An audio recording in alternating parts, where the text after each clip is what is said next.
first met Luke when he was in an advanced drawing class. He very much had a set of ideas and subject matter that he was very interested in, and all you would have to do is just introduce him to some new medium or something, and he would just take off. Studying art and having to develop a concept on art, I realized that there's kind of been this lifelong love and interest in animals, and one way that I'm really interested in exploring that and creating from that is by exploring animal mythologies. A lot of myths that I'm looking towards this project are the Aesopic fables. Those are just chock full of animal metaphors, allusions. He makes connections in very interesting ways, and I think that's one of the things that's important for, that's the job of the artist, is to make unexpected connections. I initially wanted it to be kind of abstract forms, things like that, because that's what I was interested in, the very expressionistic approach of art.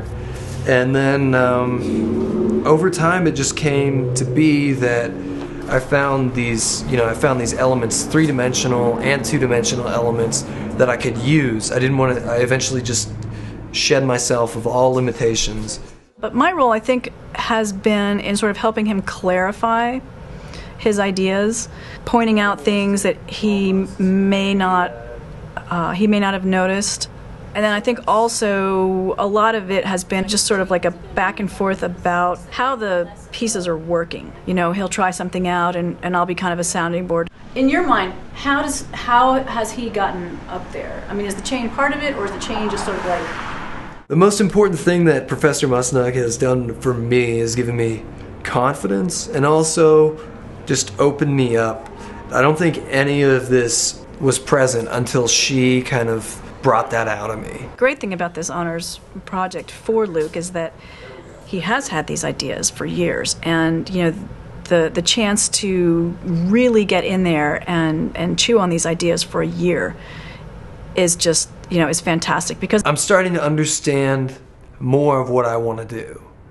You can't really go into art already knowing how you're going to make art 20 years later. What I'm really trying to get at is just to have people stop for a moment and look at it, and they can like it, they can dislike it, but at least they're stopping to kind of contemplate on something that I made, even if it's for a moment.